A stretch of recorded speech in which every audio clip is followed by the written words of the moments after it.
Hi everybody, it's Claire back with another art journal video. Today I'm working on another single page spread in my craft journal, and I am using some gloss sprays and I'm using green again. I don't know why I keep using green so much. It isn't really one of my favourite colours, but I've started off with the fur gloss spray and then I'm using olive as well. Now you will notice that these are sinking into the craft paper.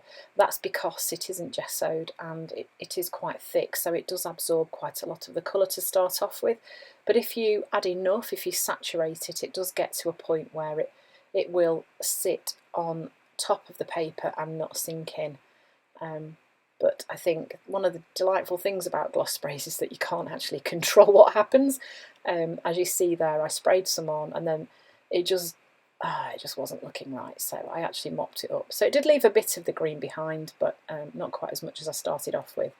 So then I've gone in with the Squoval stencil and white paint and stenciled through there, and then popped the stencil back in place and just did some stamping through the stencil onto the stenciling using a text stamp and some archival ink.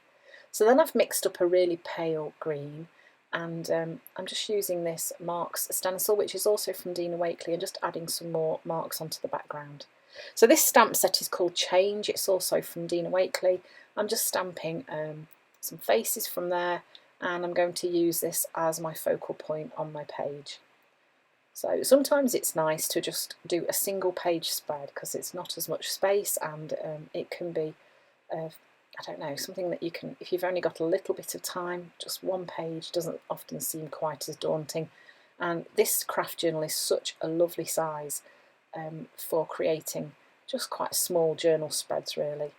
So here we are again. I'm just doing some lines for my journaling. I've just sketched those out first and made them quite thin, and decided I wanted to thicken them up a bit, so I'm then going in with a thicker Posca pen, and then I decided I'd thicken them up even more, so I'm now using a paintbrush and some black acrylic paint.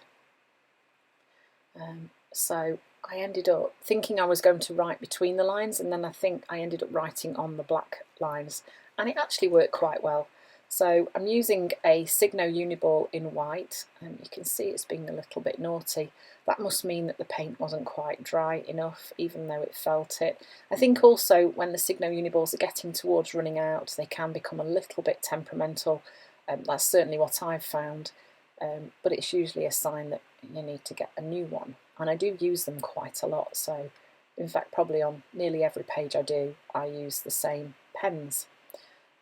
So I'm just doing my writing on those lines there, just getting my words in. As you know, I often do use quotes and lots of words on my journal pages, and that is how I reflect in my journaling what's going on in my head or in my life.